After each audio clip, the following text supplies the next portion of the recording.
నమస్కారం. ఘంటారావానికి స్వాగతం. ముందుగా ప్రధానాంశాలు. మన్మోహన్ పార్థివ దేహానికి నివాళులర్పించిన రాష్ట్రపతి ముర్ము. ఆర్థిక సంస్కరణల సారథి అని కొనియాడిన ప్రధాని మోదీ. మాజీ ప్రధాని భౌతికాయానికి శ్రద్ధాంజలి ఘటించిన ప్రముఖులు, కుటుంబ సభ్యులకు సోనియా, రాహుల్ సానుభూతి.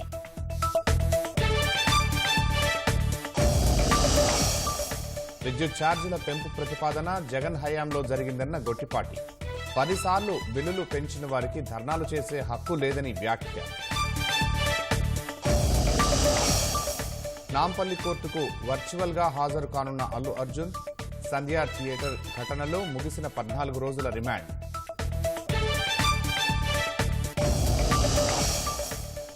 కృష్ణా జిల్లా గుడివాడలో సమస్యల నిలయాలుగా టిడ్కో ఇళ్లు.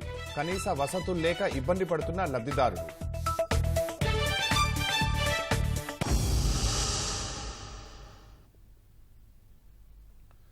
మాజీ ప్రధాని మన్మోహన్ సింగ్ పార్థివ దేహానికి ప్రధాని నరేంద్ర మోదీ నివాళులు అర్పించారు. ఢిల్లీలో మన్మోహన్ నివాసానికి చేరుకున్న మోదీ మన్మోహన్ కుటుంబ సభ్యులకు ప్రగాఢ సానుభూతి తెలిపారు. మన్మోహన్ పార్థివ దేహానికి కేంద్ర హోంమంత్రి అమిత్ షా, బీజేపీ జాతీయ అధ్యక్షుడు జేపీ నడ్డా కూడా నివాళులర్పించారు. అనంతరం వీడియో సందేశం విడుదల చేసిన ప్రధాని మోదీ ఆర్థికవేత్తగా, సంస్కరణల సారథిగా మన్మోహన్ను దేశం గుర్తిస్తుందని అన్నారు. ఆర్బీఐ గవర్నర్ సహా అనేక కీలక పదవుల్లో మన్మోహన్ సేవలందించారని అన్నారు. పీవీ హయాంలో ఆర్థిక మంత్రిగా దేశ ఆర్థిక ముఖ చిత్రాన్ని మన్మోహన్ మార్చివేశారని కొనియాడారు. దేశం, ప్రజల పట్ల ఆయన సేవాభావం స్మరించుకోదగినదని అన్నారు. విలక్షణ పార్లమెంటేరియన్గా మన్మోహన్ సేవలందించారన్న మోదీ ఎన్నో కీలక పదవులు అధిష్ఠించినా సామాన్య జీవితం గడిపారని వ్యాఖ్యానించారు. జాతీయ, అంతర్జాతీయ అంశాలపై మన్మోహన్తో ఎన్నోసార్లు మాట్లాడినట్లు తెలిపారు. తన తరపున, దేశ ప్రజల తరపున మన్మోహన్కు శ్రద్ధాంజలి ఘటిస్తున్నట్లు తెలిపారు.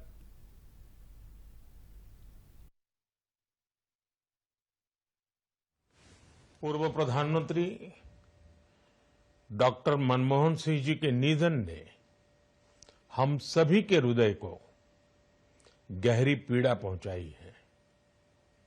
उनका जाना एक राष्ट्र के रूप में भी हमारे लिए बहुत बड़ी क्षति है। विभाजन के उस दौर में बहुत कुछ खोकर भारत आना और यहां जीवन के हर क्षेत्र में उपलब्धियां हासिल करना ये सामान्य बात नहीं है।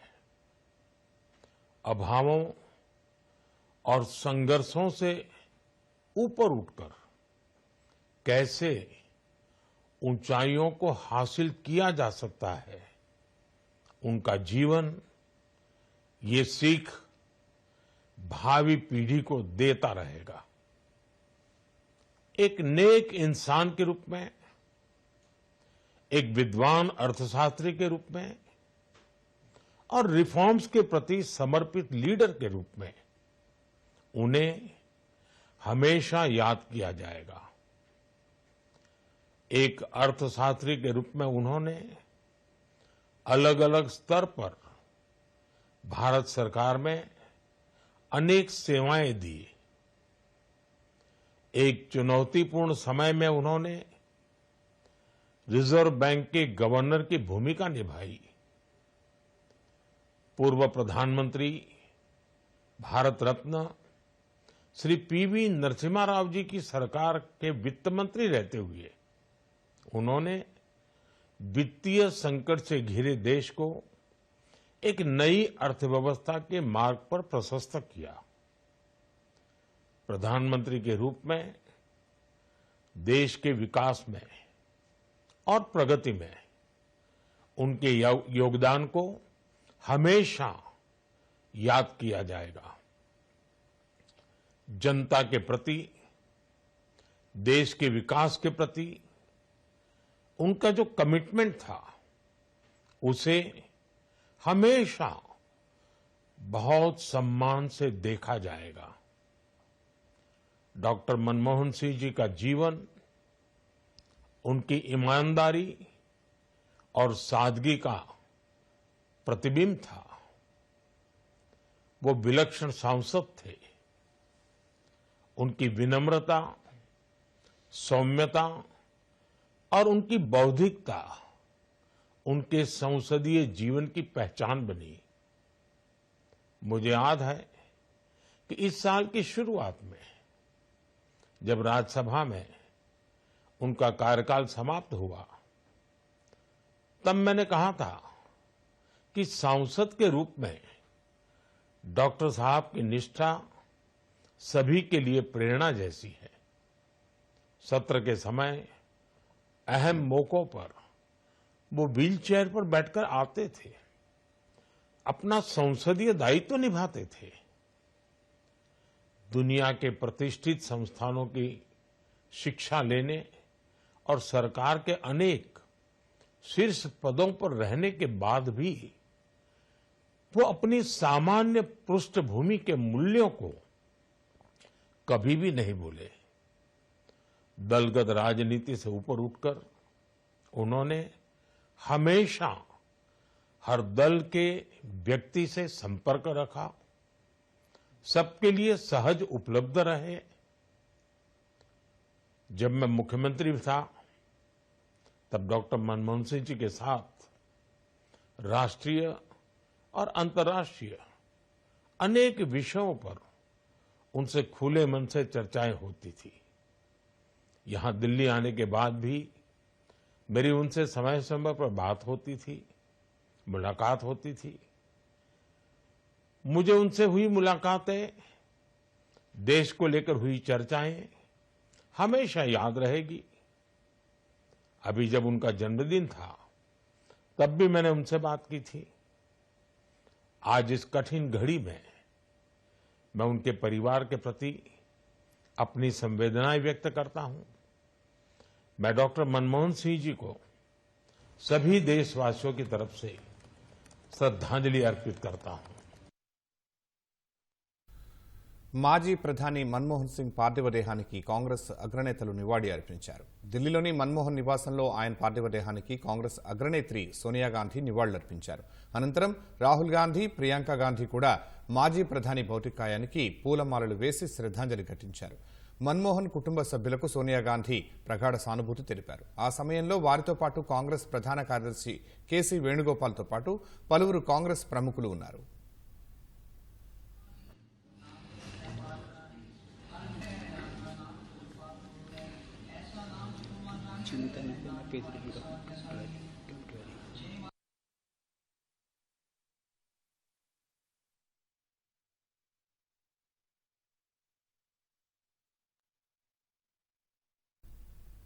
దేశ ఆర్థిక సంస్కరణల రూపశిల్పి మాజీ ప్రధాని మన్మోహన్ సింగ్ అంత్యక్రియలు రేపు జరగనున్నాయి. ఈ మేరకు ఆయన కార్యాలయ వర్గాలు వెల్లడించాయి. ప్రజల సందర్శనార్థం ఢిల్లీలో ఏఐసీసీ ప్రధాన కార్యాలయానికి రేపు మన్మోహన్ పార్థివ దేహాన్ని తీసుకురానున్నట్లు కాంగ్రెస్ వర్గాలు తెలిపాయి. రాజ్ఘాట్ సమీపంలో మన్మోహన్ అంత్యక్రియలు జరగనున్నట్లు వెల్లడించాయి. మన్మోహన్ మృతికి కేంద్ర ప్రభుత్వం 7 రోజుల సంతాప దినాలు ప్రకటించింది. ఈ వారం రోజుల పాటు ప్రభుత్వ కార్యక్రమాలు నిర్వహించవద్దని ఆదేశించింది. ఈ మేరకు అన్ని రాష్ట్రాల ప్రధాన కార్యదర్శులకు కేంద్ర హోంశాఖ సమాచారం ఇచ్చింది. జనవరి 1 వరకు జాతీయ జెండా అవనతం చేయాలని ఆదేశాలు జారీ చేసింది. పూర్తి అధికార లాంఛనాలతో మన్మోహన్ సింగ్ పార్థివ దేహానికి అంత్యక్రియలు నిర్వహించనున్నట్లు ప్రకటించింది. ఈ ఉదయం 11 గంటలకు కేంద్ర మంత్రి మండలి సమావేశమై మన్మోహన్ సింగ్ మృతికి సంతాపం తెలుపనుంది. ప్రపంచ దేశాలు ఆర్థిక మందగమనంతో సతమతమవుతున్నప్పుడు భారత్ను మన్మోహన్ సింగ్ ప్రగతి పదంలో నడిపారని కాంగ్రెస్ నేత శశి థరూర్ కొనియాడారు. మన్మోహన్ సింగ్ నాయకత్వంలో దేశంలో ఎన్నో మంచి మార్పులు సంభవించాయన్నారు. మన్మోహన్ గొప్ప దయగల వ్యక్తి అని, అలాంటి గొప్ప మనిషి మనల్ని విడిచిపెట్టి వెళ్లిపోయారని అన్నారు. वो हमारी देश की अर्थव्यवस्था को बिल्कुल सुरक्षित रखे और जब पूरा दुनिया में बहुत तकलीफ हो रहे थे, भारत मनमोहन सिंह जी के नेतृत्व के कारण अच्छा रहा।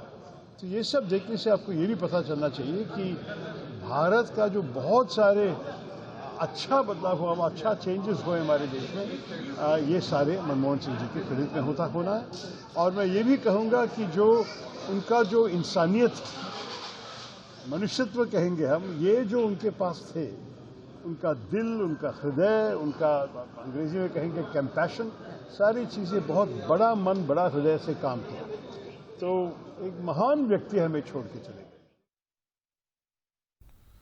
ఆర్థిక సరళీకరణ అంశంలో మాజీ ప్రధాని మన్మోహన్ సింగ్ ఎప్పటికీ గుర్తుంటారని కేంద్ర మాజీ మంత్రి గులాం నబీ ఆజాద్ వ్యాఖ్యానించారు. దేశంలో ఏ ఒక్క పౌరుడు కూడా మన్మోహన్ సింగ్ను మరచిపోలేరని అన్నారు. మన్మోహన్ తెచ్చిన ఆర్థిక సంస్కరణల వల్ల దేశం ఎంతో పురోగతి సాధించిందని కొనియాడారు. విపక్షాలతో కూడా మన్మోహన్కు మంచి సంబంధాలు ఉండేవని గులాం నబీ ఆజాద్ గుర్తు చేసుకున్నారు. మన్మోహన్ ప్రధానిగా ఉన్న సమయంలో తాను మంత్రిగా పనిచేసినట్లు తెలిపారు. डॉक्टर मनमोहन सिंह जी ऐसे प्रधानमंत्री हैं जिनको कोई भी देशवासी भुला नहीं सकता। वो इस भारत में, इस देश में इकोनॉमिक लिबरलाइजेशन के लिए हमेशा मशहूर रहेंगे।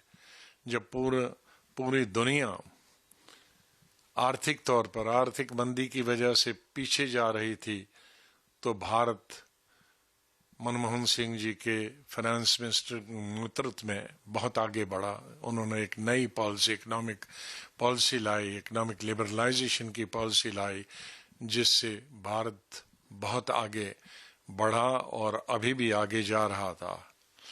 वो हमेशा नॉन इंटरफेयरिंग प्राइम मिनिस्टर भी रहे, शरीफ प्राइम मिनिस्टर भी रहे, ईमानदार प्राइम मिनिस्टर भी रहे, और विपक्ष के साथ उनके जो संबंध रहे वो भी हमेशा बड़े मुद्र संबंध रहे। मुझे उनके साथ कुलीग रहने का मौका भी 5 साल मिला जब हम दोनों मंत्री थे 91 से 96 तक, और मुझे उनके अंडर मिनिस्टर काम करने का मौका भी मिला 2004-2005 में जब वो प्रधानमंत्री थे, और उसके बाद 2009 से लेकर 2014 तक स्वास्थ्य मंत्री के रूप में मैंने उनके अंडर काम किया। तो हमेशा अच्छी सलाह देते थे और इंटरफेयर नहीं करते थे, लेकिन सलाह जरूर अच्छी देते थे।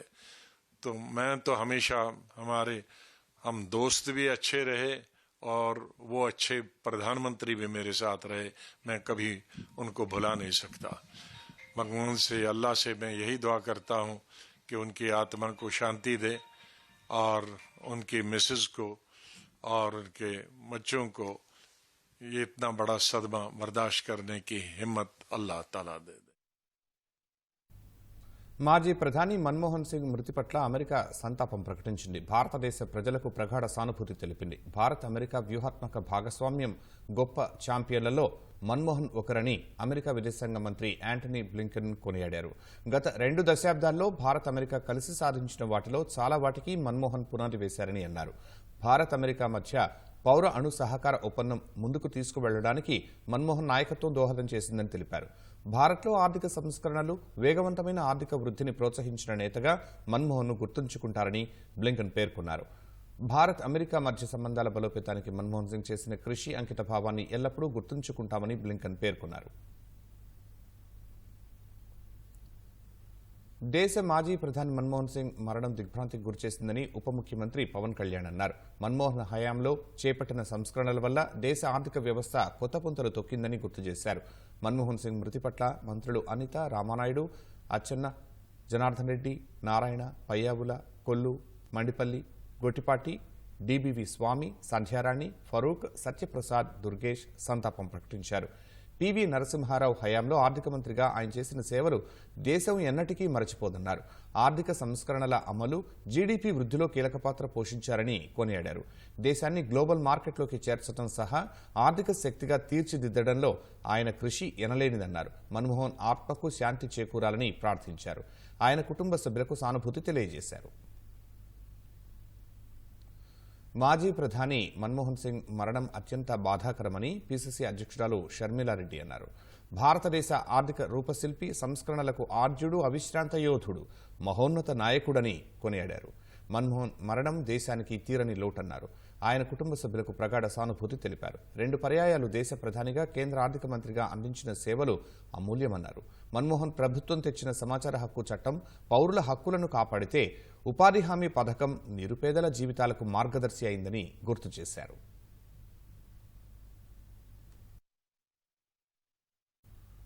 ప్రపంచంలో మూడో అతిపెద్ద ఆర్థిక వ్యవస్థగా భారత్ ఎదగడానికి మన్మోహన్ సింగ్ కారణమని ఆయన సన్నిహితుడు మాజీ రాజ్యసభ సభ్యుడు యలమంచిలి శివాజీ అన్నారు.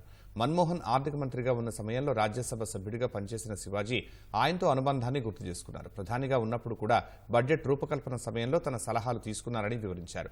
10 ఏళ్ల పాటు ప్రధానిగా పనిచేసిన నిరాడంబరంగా జీవించిన వ్యక్తి మన్మోహన్ అని కొనియాడారు. ఆర్థిక మంత్రిగా, ప్రధానమంత్రిగా నిరుపమానమైన ఆలోచనలు చేసి సేవలు అందించి ఈ దేశాన్ని అధోగతి నుంచి ఊర్ధస్థితికి లాక్కెళ్ళిన మహానుభావుడైన ఆయన 1991లో రాజ్యసభలో వచ్చి ఆర్థిక మంత్రి అయిన సందర్భంలో నేను రాజ్యసభలో సభ్యుడిగా ఉన్నాను. ఆ రోజుల్లో ఆ మంత్రిత్వ శాఖలో కన్సల్టేటివ్ కమిటీలో నేను సభ్యుడిగా ఉండి దానికి చాలా యాక్టివ్గా ఉంటాను. ఆయనకి దగ్గరయ్యాను. దగ్గరయ్యి అసలు ఎలాగ జరిగిందంటే నేపథ్యం చంద్రశేఖరు విశ్వాసాన్ని చూరగొనే తీర్మానంలో లోక్సభలో బలం సరిపోకపోతే బడ్జెట్ పాస్ కావాలి. అప్పటికి ఓట్ అనే అకౌంట్ కూడా లేదు. అందుకని ఆ నెలాఖరికి జీతాలు ఇచ్చే పరిస్థితి కూడా లేకపోతే 47 టన్నుల బంగారాన్ని అక్కడికి తీసుకెళ్లి బ్యాంక్ ఆఫ్ ఇంగ్లాండ్లో తాకట్టు పెట్టారు. అటువంటి స్థితిలో మన్మోహన్ సింగ్ వచ్చి ఆర్థిక మంత్రిగా ఏం చేయాలంటే ప్రపంచ దేశాలను ఒప్పించి ఈ కొత్తగా ఆర్థిక విధానాన్ని చేపట్టి విశ్వాసం కలగజేసి ఈ దేశాన్ని ముందుకు నడిపి మరి సోషలిస్టిక్ ఎండ్స్ నుంచి క్యాపిటలిస్టిక్ మీన్స్కి మన ఆర్థిక విధానాన్ని లిబరలైజేషన్ పందాలకు తీసుకెళ్ళాడు. ఒక్క రక్తపొట్టు లేకుండా జరిగింది. 140 కోట్ల మంది జనం ఉన్న దేశంలో ఇల్లిటరసీ ఉంది, దేశంలో పావర్టీ ఉంది, ఇల్ హెల్త్ ఉంది, అనేకమైన భాషలు అనేకమైన ప్రాంతాలు ఉన్నప్పటికీ కూడా దాన్ని అందరినీ వాళ్ళందరి విశ్వాసాన్ని చూరగొని చక్కగా నడిపిన పరిస్థితి. ఇదే ప్రయోగం రష్యాలో చేస్తే రష్యా ముక్కలై కుప్పకూలిన పరిస్థితి మనం చూసాం. దాని భిన్నంగా ఈ దేశంలో నడిపించిన పరిస్థితి మరి ప్రపంచ దేశాల్లో ఇవాళ 3వ స్థానంలోకి వెళ్ళింది, 4వ స్థానంలోకి వెళ్ళింది మన ఎకానమీ, మన ఆర్థిక శక్తి అని చెప్పి చెబుతున్నారు. దానికి బలమైన పునాది వేసినవాడు మన్మోహన్ సింగ్. దాన్ని మర్చిపోకూడదు. పైగా ఆ గవర్నమెంట్ మైనారిటీ గవర్నమెంట్. మరి ఒక్క అవినీతి ఆరోపణ లేకుండా, పక్షపాతం లేకుండా సాదా సీదాగా ఒక పైజమా వేసుకుని లాలి చేసుకుని అలాగా ఒక పెన్సిల్ పట్టుకుని అట్లా తిరుగుతా ఈ ఆర్థిక వ్యవస్థని నడిపిన మహానుభావుడైన ప్రపంచం మొత్తం మీద ఆయనకి మంచి పేరు వచ్చింది. అప్పుడు ఆయన ప్రధానమంత్రి అయినప్పుడు వెంటనే హైదరాబాద్ వచ్చినప్పుడు నన్ను పిలిచి ఆయన శివాజీని పిలిపించండి అని చెప్పి నన్ను పిలిచి వాటేసుకుని మరి చాలా మళ్ళీ వచ్చి కలుగుతుంది ఢిల్లీకి అని చెప్పి అనేక పర్యాలు ఢిల్లీ పిలిపించుకుని బడ్జెట్ తయారీలో కానీ ఇంకో దాంట్లో కానీ సంప్రదింపులు. ఆ మాదిరిగా ఆయన విశ్వాసాన్ని, ఆయన ప్రేమని, ఆయన ఆప్యాయతని చూరగొన్న నేను వారు పోవడం చాలా.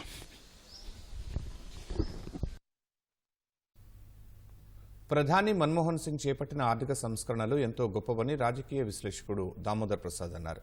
భారత ఆర్థిక వ్యవస్థను అంతర్జాతీయ ఆర్థిక వ్యవస్థలతో అనుసంధానం చేసి అభివృద్ధి పథంలో నడిపించారన్నారు. దార్శనిక ఆర్థికవేత్తగా మన్మోహన్ సింగ్ ఎప్పటికీ గుర్తుండిపోతారన్నారు.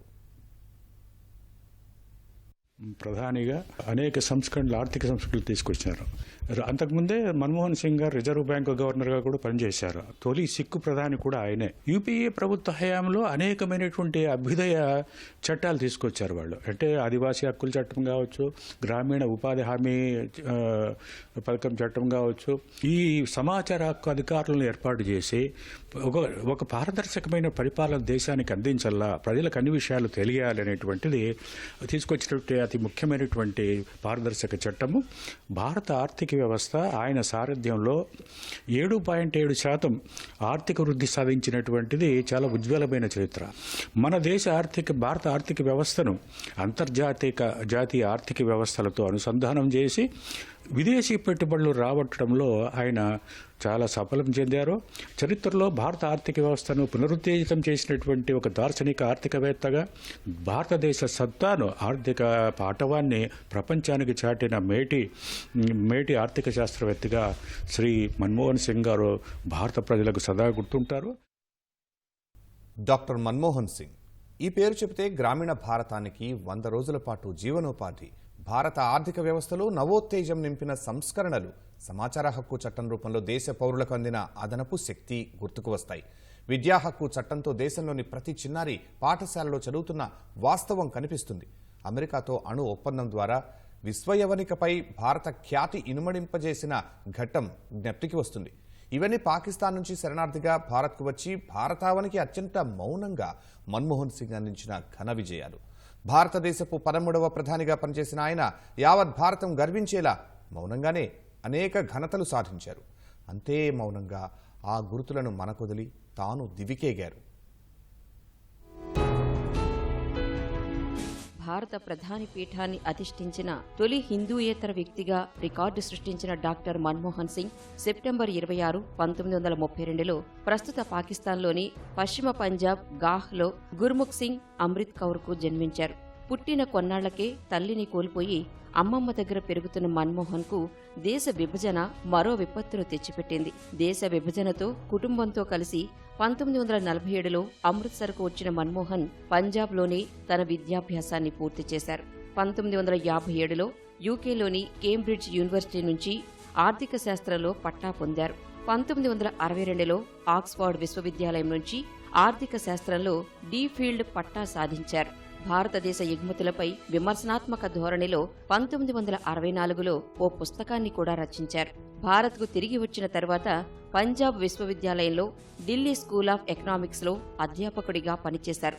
1970లో ప్రధానమంత్రి ఆర్థిక సలహాదారుగా వరుసగా నియమితులై పలువురు ప్రధానుల దగ్గర పనిచేశారు. 1976 నుంచి 80 వరకు రిజర్వ్ బ్యాంకు డైరెక్టర్గా, ప్రణబ్ ముఖర్జీ ఆర్థిక మంత్రిగా ఉన్న సమయంలో 1982 నుంచి 85 వరకు రిజర్వ్ బ్యాంకు గవర్నర్గా విధులు నిర్వర్తించారు. 1987 నుంచి 90 వరకు ఐక్యరాజ్యసమితి జనరల్ సెక్రటరీ ఆఫ్ సౌత్ కమిషన్గా జెనీవా నుంచి మన్మోహన్ పనిచేశారు. 1991లో పివి నరసింహారావు హయాంలో మన్మోహన్ సింగ్ ఆర్థిక మంత్రిగా నియమితులయ్యారు. వీరిద్దరి జోడీ భారత ఆర్థిక రంగానికి నవశకాన్ని పరిచయం చేసింది. ఆయన ఆర్థిక మంత్రిగా బాధ్యతలు చేపట్టే నాటికి భారత ఆర్థిక వ్యవస్థ పతనం అంచుకు చేరింది. ఈ దశలో మన్మోహన్ రూపాయి విలువను తగ్గించడం సహా పన్నులను కుదించారు. ప్రభుత్వ రంగ సంస్థలు ప్రైవేటీకరణ, విదేశీ పెట్టుబడుల ఆహ్వానం వంటి వినూత్న సంస్కరణలతో భారత ఆర్థిక వ్యవస్థకు చోదక శక్తిని అందించి పరుగులు పెట్టించారు. 1991లో కాంగ్రెస్ పార్టీలో చేరి ఎగువ సభకు నామినేట్ అయిన మన్మోహన్ 1996 వరకు ఆర్థిక మంత్రిగా పనిచేశారు. 1991లో మధ్యంతర బడ్జెట్ ఓ పార్టీకి చెందిన ఆర్థిక మంత్రి ప్రవేశపెడితే ఆ తరువాత విత్త మంత్రిగా నియమితులైన మన్మోహన్ పూర్తి బడ్జెట్ ప్రవేశపెట్టారు. ఆ విధంగా ఒకే ఏడాది ఇద్దరు ఆర్థిక మంత్రులు బడ్జెట్ ప్రవేశపెట్టడం జరిగింది. 1999లో లోక్సభకు పోటీ చేసిన ఆయన పరాజయం పొందారు.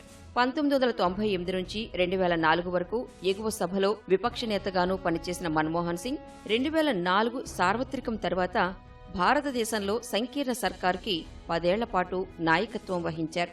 2004లో ప్రధానిగా బాధ్యతలు చేపట్టిన మన్మోహన్ భారత తొలి హిందూయేతర ప్రధానిగా రికార్డు సృష్టించారు. 2009లో మరోసారి కాంగ్రెస్ నేతృత్వంలో యునైటెడ్ ప్రోగ్రెసివ్ అసోసియేషన్ UPA-2 అధికారంలోకి రాగా మన్మోహనే ప్రధానిగా 5 ఏళ్ల పాటు పనిచేశారు. ఆర్థిక మంత్రిగా ఉన్న సమయంలో దేశ ఆర్థిక వ్యవస్థను పరుగులు పెట్టించిన మన్మోహన్ ప్రధానిగాను మహాత్మాగాంధీ గ్రామీణ ఉపాధి హామీ పథకం వంటి అనేక కీలక పథకాలు ప్రవేశపెట్టి పేద భారతానికి అండగా నిలిచారు. మన్మోహన్ ప్రధానిగా పనిచేసిన తొలి 5 ఏళ్లలో భారత ఆర్థిక వృద్ధి రేటు 8 నుంచి 9% మధ్య నమోదైంది. 2007లో అత్యధికంగా 9% వృద్ధి రేటు నమోదు చేసింది. వాజ్పేయి హయాంలో హైవేల నిర్మాణం కోసం తీసుకొచ్చిన స్వర్ణ చతుర్భుజి కార్యక్రమాన్ని మన్మోహన్ కొనసాగించారు. బ్యాంకింగ్, ఆర్థిక రంగాల్లో సంస్కరణలు కొనసాగించారు. రైతుల రుణాల మాఫీ సహా పరిశ్రమల అనుకూల విధానాలతో మన్మోహన్ ముందుకు వెళ్లారు. 2005లో మన్మోహన్ సర్కార్ సంక్లిష్టంగా ఉన్న అమ్మకం పన్ను స్థానంలో విలువ ఆధారిత పన్ను వ్యాట్ను తీసుకొచ్చింది. ఇదే ఏడాదిలో ప్రత్యేక ఆర్థిక మండళ్లు సెజ్లకు కూడా అంకురార్పణ జరిగింది. 2006లో చట్టంగా తీర్చిదిద్దారు. ఈ సెజ్లతో ఆర్థిక వ్యవస్థలో వేగం పెరిగింది, ఉద్యోగ కల్పన పెరిగింది. 2005లో జాతీయ గ్రామీణ ఉపాధి హామీ పథకం కూడా తీసుకొచ్చింది. దీని ద్వారా గ్రామీణ ప్రాంతాల్లో ఏడాదిలో కనీసం 100 రోజుల పాటు ప్రజలకు పని కల్పించి కరువు రోజుల్లో పేదలను ఆదుకున్నారు.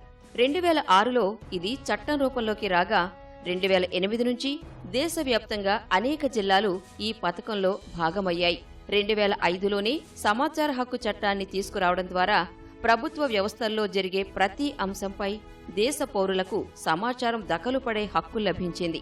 2009లో ప్రతి ఒక్కరికి చదువుకునే హక్కు కల్పిస్తూ మన్మోహన్ సర్కార్ తీసుకొచ్చిన చట్టంతో దేశంలో బాలబాలికలకు బడి దగ్గరైంది. 2006-2007 మధ్యకాలంలో భారత వృద్ధి రేటు 10.08% నమోదు చేసింది. 1988-89 కాలంలో రాజీవ్ గాంధీ హయాంలో దేశంలో 10.2% మేర నమోదై రికార్డు సృష్టించిన తర్వాత మళ్లీ మన్మోహన్ హయాంలోనే ఈ స్థాయిలో ఆర్థిక వ్యవస్థ వృద్ధి రేటు నమోదు చేసింది. మన్మోహన్ దేశీయంగానే కాక అంతర్జాతీయంగానూ తన సత్తా ఏంటో మౌనంగా చాటిన ఘటన భారత్ అమెరికా మధ్య కుదిరిన అణు ఒప్పందమే తెలియచేస్తోంది. 2005లో జార్జ్ వాషింగ్టన్ బుష్ అగ్రరాజ్య అధినేతగా ఉన్న సమయంలో ఈ ఒప్పందం కుదుర్చుకున్నారు. 2008లో అమెరికాలో ఇది చట్టరూపంలోకి వచ్చింది. 2009లో మన్మోహన్ అమెరికా పర్యటనకు వెళ్లిన సమయంలో అప్పటి అగ్రరాజ్య అధ్యక్షుడు బరాక్ ఒబామా ప్రోటోకాల్ పక్కన పెట్టి మరీ శ్వేతసౌధం వెలుపలి వరకు వచ్చి మరీ మన్మోహన్ను అత్యంత ప్రేమపూర్వకంగా వీడ్కోలు చెప్పిన ఘటన ప్రపంచ దేశాల్లో మన్మోహన్ పట్ల ఉన్న గౌరవాన్ని తెలియచేస్తుంది. మన్మోహన్ సింగ్ 1958లో గురుశరణ్ కౌర్ని వివాహమాడారు. వారికి 3 కుమార్తెలు. 2002లో ఉత్తమ పార్లమెంటేరియన్ అవార్డు అందుకున్న మన్మోహన్ సింగ్ టైం పత్రిక ప్రచురించిన ప్రపంచాన్ని ప్రభావితం చేసే 100 మంది వ్యక్తుల జాబితాలో కూడా చోటు దక్కించుకున్నారు.